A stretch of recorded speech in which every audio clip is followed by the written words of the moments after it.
오늘 우리에게 주시는 하나님의 말씀 히브리서 5장 7절 함께 보도록 하겠습니다. 그는 육체에 계실 때에 자기를 죽음에서 능히 구원하실 이에게 심한 통곡과 눈물로 간구와 소원을 올렸고 그의 경건하심으로 말미암아 들으심을 얻었느니라. 아멘. 여러분, 살아오시면서 혹시 심하게 통곡하시며 눈물 흘리셨던 그런 경험 있으시지요? 드라마 보면서 눈물 찔끔찔끔 흘리는 그런 거 말고요. 그런데 마지막으로 여러분 통곡하시면서 눈물 흘리며 우셨던 적은 언제이십니까? 장례식장에 가면요, 예배 드리는 동안에 슬픔을 꾹꾹 참고 있던 유가족들이 이제 예배를 다 마치고, 장례 예배를 다 마치고 이제 관을 이제 덮으려고 하는 그 순간에는요, 이제 사랑하는 이 사람의 가족의 얼굴을 다시는 이 땅에서는 보지 못한다는 생각이 확 들면서 갑자기 통곡하면서 우시는 분들이 많아요. 특히 아침에 잘 다녀오겠습니다 하고 웃으면서 나갔던 아들이 갑작스러운 사고로 먼저 세상을 떠나게 됐을 때에 먼저 아들을 보낸 그 부모의 심정, 그거 누가 헤아릴 수 있겠습니까? 그런데 통곡하는 분들을 가만히 보면요, 여자분들이 많아요. 남자들은 여자들보다도 좀 이성적이잖아요. 여자분들은 좀 감성적이고, 그래서 통곡하며 눈물 흘리면서 이게 우시는 분들은 여자분들이 많아요. 그리고요, 남자들은요, 어려서부터 남자들은 우는 게 아니야, 남자들은 울면 지는 거야, 뭐 이런 소리를 들으면서 자랐잖아요. 그래가지고 남자들은 아무리 어려운 일이 있어도 슬픈 일이 있어도 웬만해서는 사람 앞에서 이게 눈물을 보이지 않습니다. 그런데 여러분, 우리 주님께서는요, 통곡하시며, 그것도 심하게 통곡하시며 눈물을 흘리셨다고 오늘 본문에 말씀하고 있습니다. 예수님은 하나님의 아들이세요. 말씀으로, 하나님께서 말씀으로 천지를 창조하셨는데요, 그 말씀이 바로 우리 주님 예수님이십니다. 그러한 분이 왜 통곡하시며 눈물을 흘리셨을까요? 오늘 그 이유를 살펴보면서 하나님께서 우리에게 주시는 은혜의 말씀 함께 나누기를 원합니다. 예수님은 왜 통곡하시며 눈물을 흘리셨을까요? 여러분, 그 이유가 뭐라고 생각하십니까? 오늘 본문 말씀에 육체에 계실 때에라는 말이 나옵니다. 그가 육체에 계실 때에, 여기에 예수님께서 통곡하시며 눈물을 흘리셨던 그 핵심을 찾아볼 수가 있습니다. 그 이유를 찾아볼 수가 있어요. 말씀이신 예수 그리스도께서는요, 이 땅에 육신을 입고 오셨습니다. 육신을 입고 이 땅에 오신 예수님은 우리와 똑같이 이 땅에서 육체로 살아가시면서 우리의 연약함을 다 채울하시고 우리와 한결같이, 우리와 똑같이 시험을 받았던 것입니다.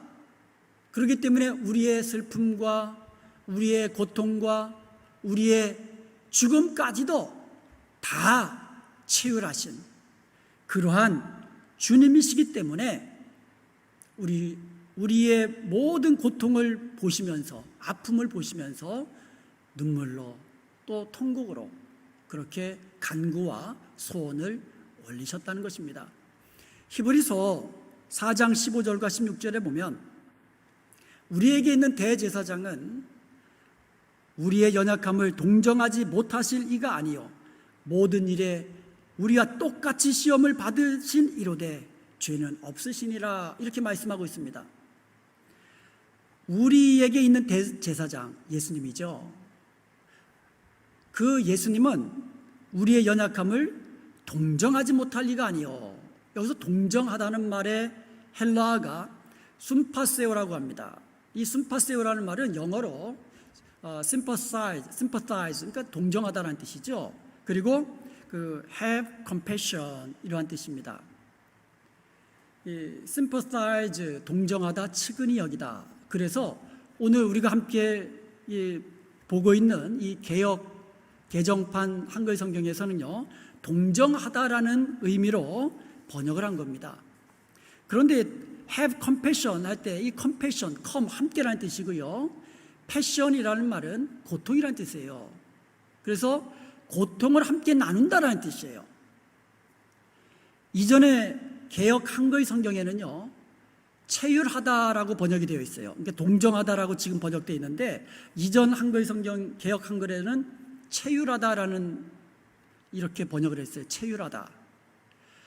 지금은 체휼하다라는 말을 잘 쓰지 않아요. 이 체휼하다라는 말은 이제 한자어인데요.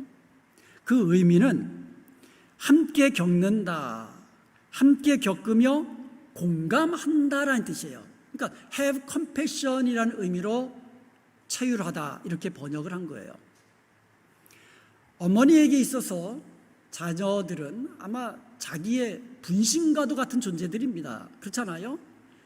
아빠하고는 틀린 거예요. 엄마는 자기 몸에서 자라서 자기 몸에서 나온 어떻게 보면 자기 분신 아닙니까?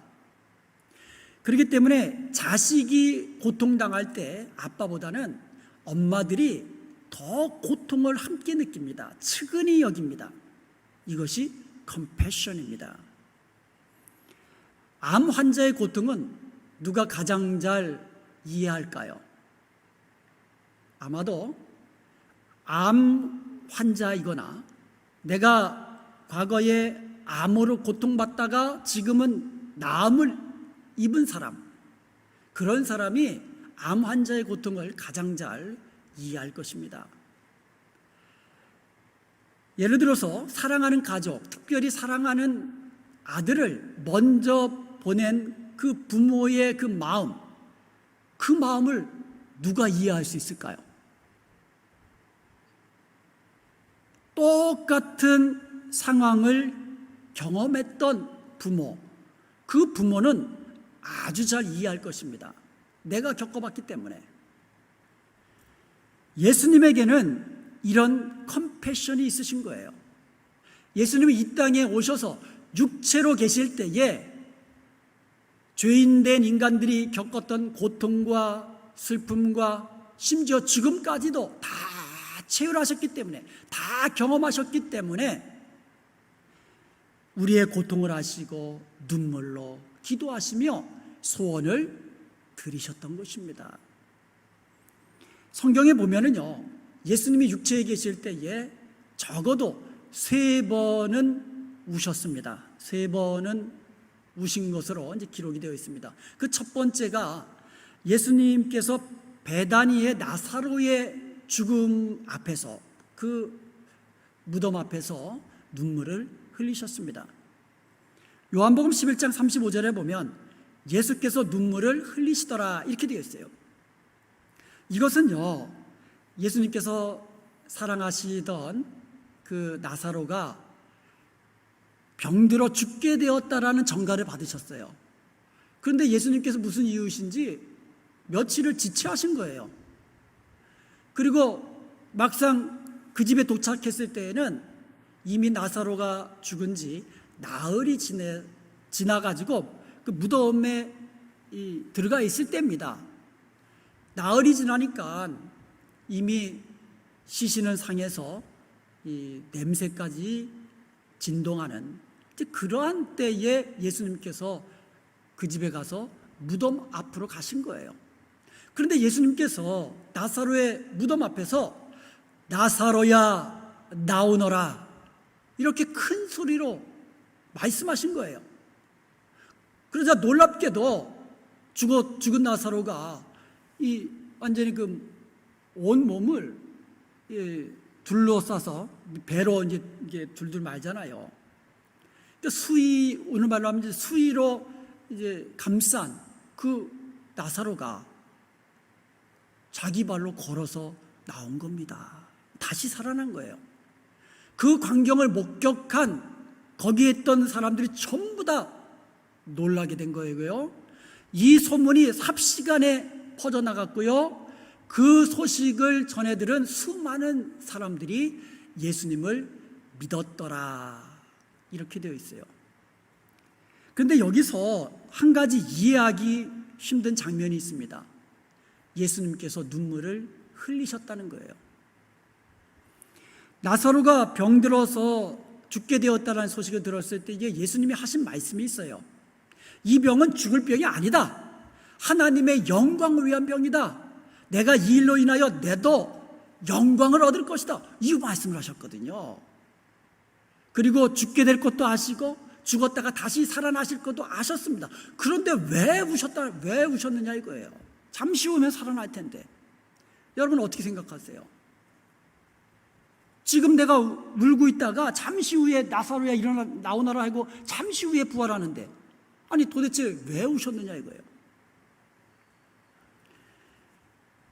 예수님의 능력은 조금 일찍 오셔서 살아있을 때 이 나사로의 집에 가셨더라면 예수님은 병 고치는 능력으로 아마 나사로를 살리셨을 것입니다. 그런 능력이 있으신 분이에요. 그리고 성경처럼 이미 죽은 나사로도 말씀으로 다시 살리실 수 있는 그와 같은 생명의 주관자이신 바로 능력의 주님이십니다. 그런데 왜 울으셨냐 이거예요. 예수님의 이 눈물은 바로 compassion, 고통 중에 죽어갔던 나사로를 생각하면서 나사로와 같은 고통을 나누고 계시는 예수님의 compassion, 이겁니다. 사랑하는 오빠를 잃고 슬퍼하는, 비통해하는 두 자매의 그 슬픔, 그 아픔과 함께 하시는 주님의 컴패션입니다. 우리 좌안이 어렸을 때, 아주 어렸을 때예요. 이 편도선이 있어가지고요, 툭 하면 열이 40도가 넘어요. 여러분, 열이 40도가 넘으면 이 위험하다고 하잖아요. 그래서 또 우리 좌안이 처다들 아닙니까? 그러면 좌안이 편도선 때문에 한번 열이 올라가면은요, 열이 떨어지질 않아요. 그러면 새벽이든 주말이든 공휴일이든 하여간 무조건 들쳐업고 병원 응급실로 가는 겁니다. 그런데요, 이제 아이를 키워보신 이제 부모님들은 알잖아요. 열은 조금 놔두면 며칠 지나면 다시 떨어져. 아이는 건강해 될 거야 하면서 아이는 지금 열 때문에 지금 아파가지고 끙끙끙끙 울고 있는데 그 옆에서 이제 조금 지나면 날 거야 하고 웃고 떠들고 밥 먹고 하는 부모가 어디 있느냐 이거예요. 알지요? 며칠 지나면 낳게 된다는 것을 알아요. 그런데 그 순간에, 고통당하는 그 순간에 아이의 고통과 아픔을 함께하는 것이 부모의 컴패션이라는 거예요. 예수님이 이 땅에 계실 때에 병으로 아파하고 귀신 들려 고통당하는 수많은 사람들을 고치셨습니다. 왜 고치셨습니까?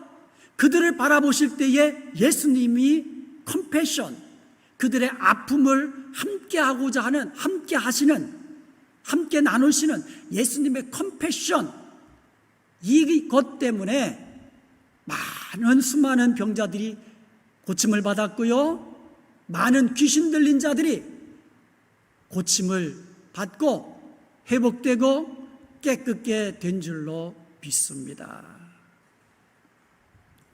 예수님께서는 오늘도 저와 여러분을 긍휼히 여기십니다.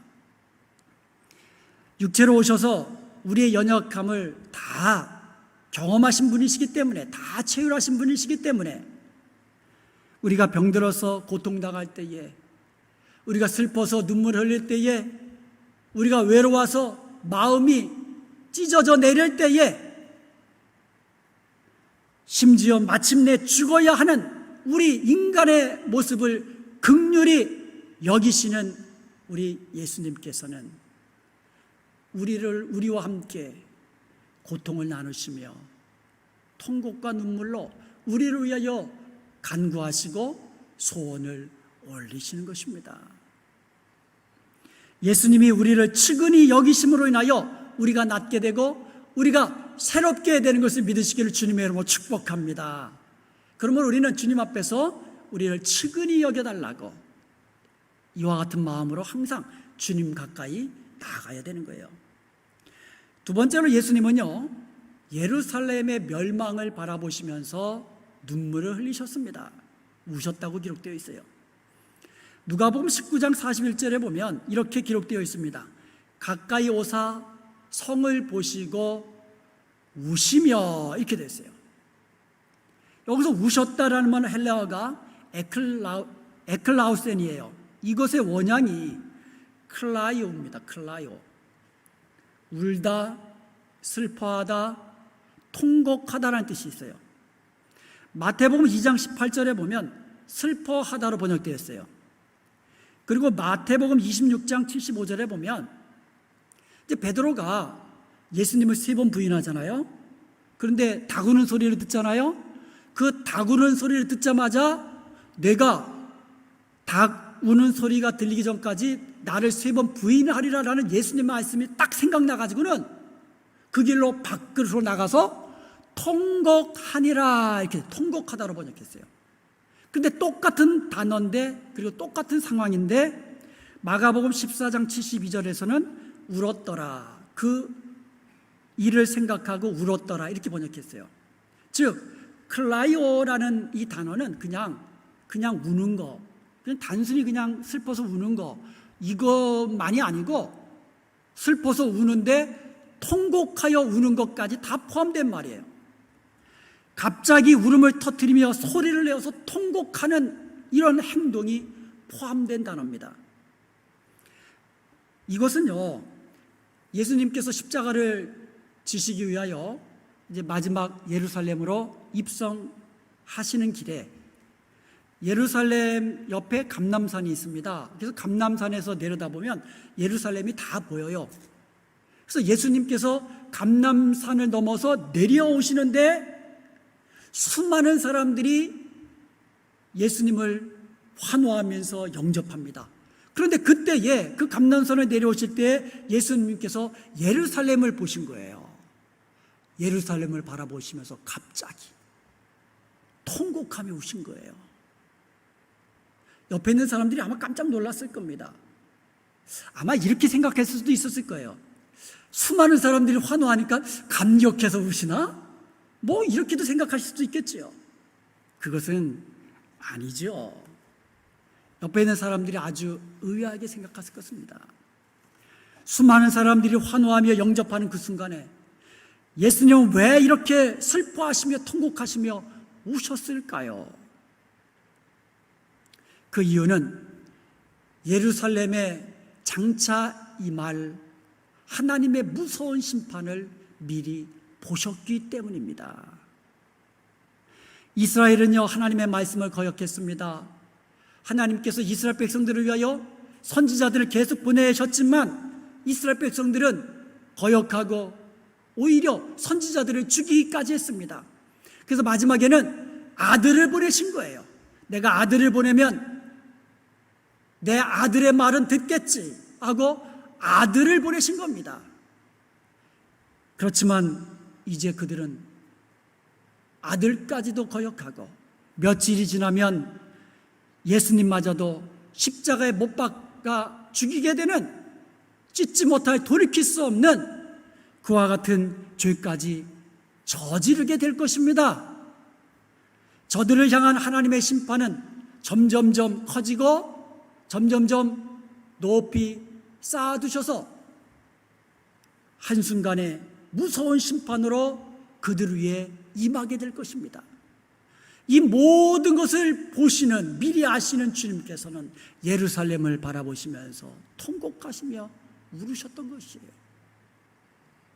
실제로 예수님께서 예언하신 대로 그때부터 한 40년이 지난 후 AD 70년에 로마가 예루살렘으로 공격해 왔습니다. 그래서 예루살렘은 멸망했고요. 그들이 자랑하던 성전은 돌 위에 돌 하나 남기지 아니할 정도로 완전히 파괴되었습니다. 그리고 수많은 유다 백성들은 죽임을 당했던 것입니다. 얼마나 그날에 죽임을 많이 당했든지 피가 그냥 강처럼 흘렀다고 하지 않아요.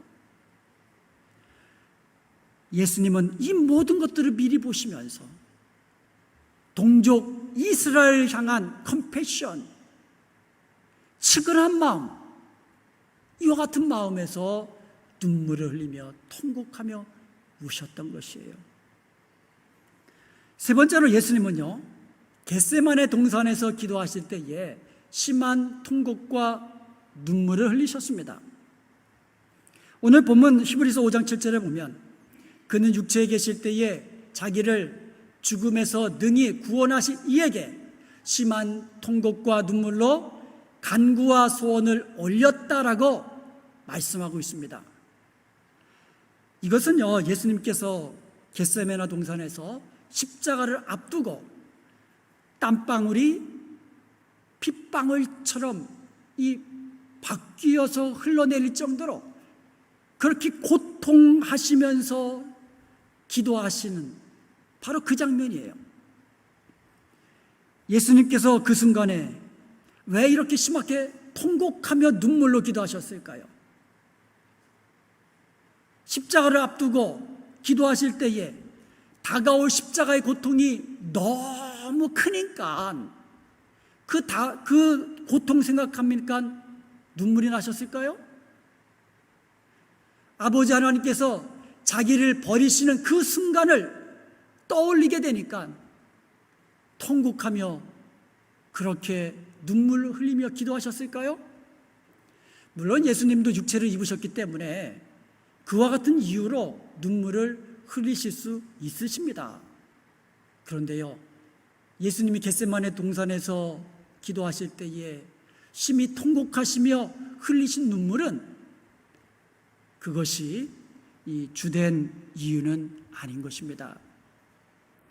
겟세마네 동산에서 흘리신 예수님의 눈물은 아단 이후에 죄 지은 인간들이 죄악으로 인하여 죽을 수밖에 없는 절망스러운 그와 같은 모습을 생각하면서 예수님은 우신 거예요.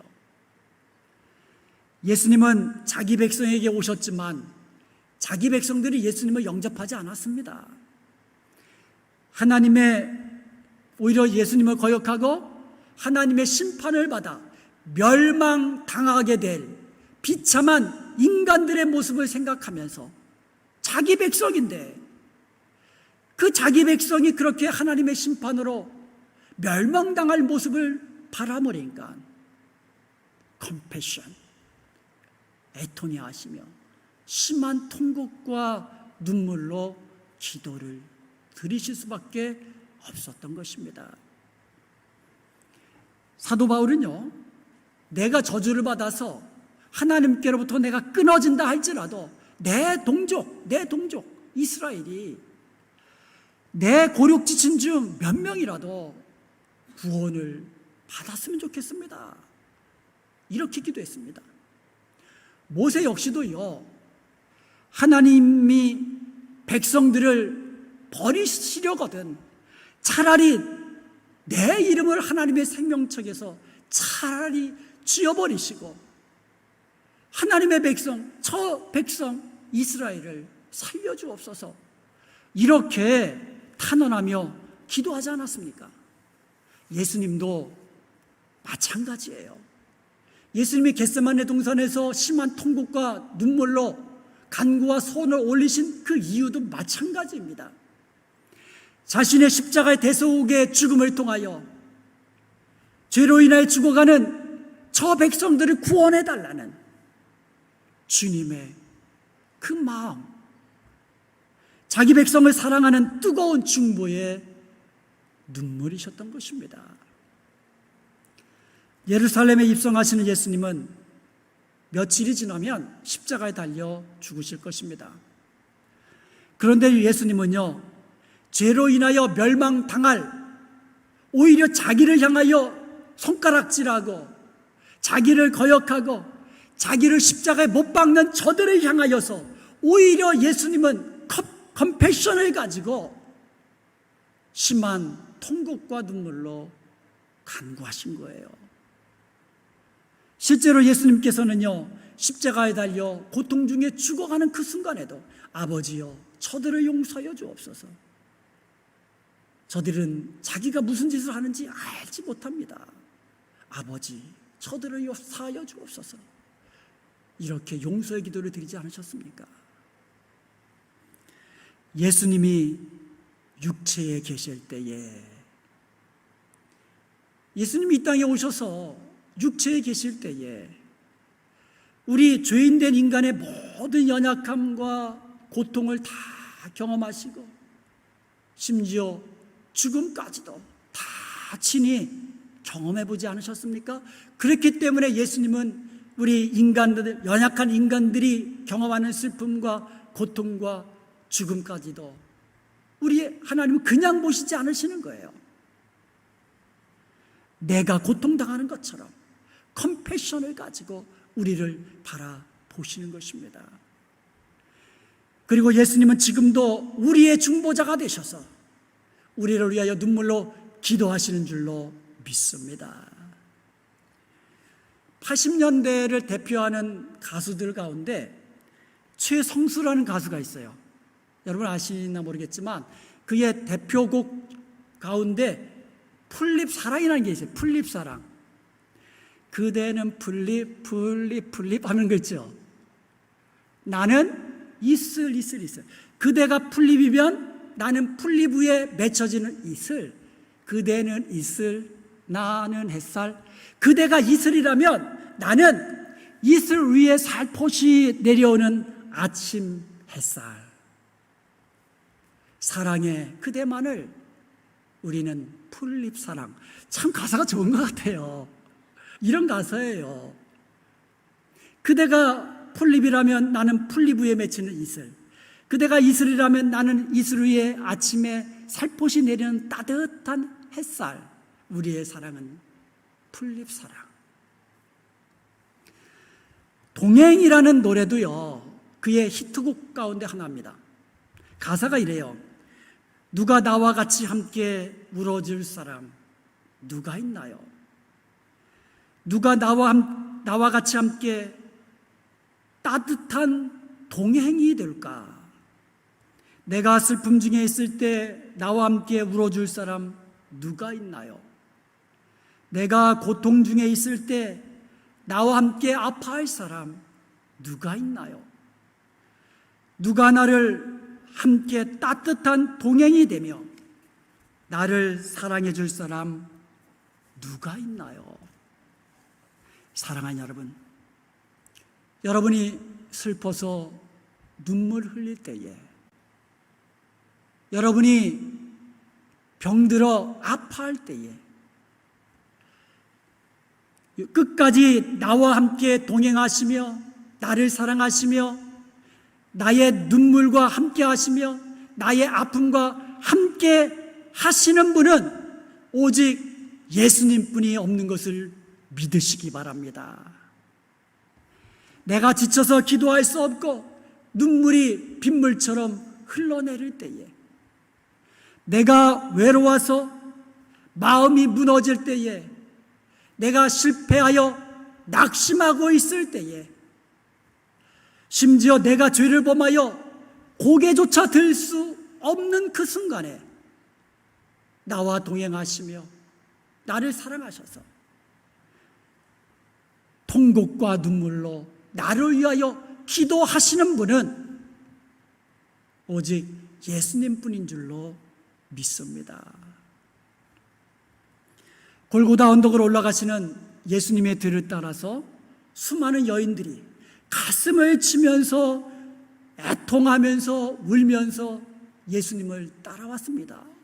예수님, 예수님, 주님, 주님 하면서 그렇게 예수님의 뒤를 따라왔습니다. 예수님은 그들을 향하여서 몸을 돌이키시면서 하신 말씀이 있습니다. 예루살렘의 딸들아, 나를 위하여 울지 말고 너희와 너희 자녀들을 위하여 울라.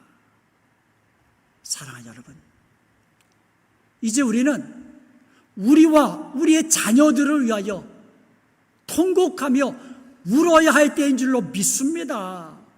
요즘 세상 얼마나 악한 세상입니까? 얼마나 어두운 세상입니까? 우리의 자녀들을 위하여 눈물로 탄식하며 애통하며 부르짖으며 간구하며 기도해야 될 때인 줄로 믿습니다. 이제는 우리도 서로 돌아보아야만 할 때입니다. 우리 주위에 슬픔 속에 눈물 흘리는 형제가 없는지, 내 옆에서 고통 중에 아파하는 자매는 없는지, 마음이 아파서 홀로 외로이 눈물 흘리는 그러한 성도들이 없는지, 이제는 우리가 서로 돌아보며 사랑을 나누면서 그들을 위하여 눈물로 기도해야 될 때인 줄로 믿습니다. 이제는 우리가 지금 살아가고 있는 미국과 우리의 두고 온 조국 대한민국을 위하여 심히 통곡하며 눈물로 기도해야 될 때인 줄로 믿습니다. 하나님의 심판으로 멸망당하지 않도록, 하나님의 심판 아래 고통당하지 않도록 눈물로 기도해야 될 때인 줄로 믿습니다. 무엇보다도 죄악 중에 죽어가는 수많은 영혼들을 바라보면서 예수님이 가지셨던 컴패션, 죽어가는 영혼을 향한 컴패션, 이 마음을 가지고 통곡하며 눈물로 기도해야 될 때인 줄로 믿습니다. 그리하여서 예수님의 통곡과 눈물로 드렸던 간구와 소원이 하나님께 들으심을 입으셨던 것처럼 우리가 드리는 통곡과 눈물로 드리는 간구와 소원이 하나님께 응답되어지는 놀라운 은혜를 누리는 저와 여러분이 되시기를 주님의 이름으로 축복합니다.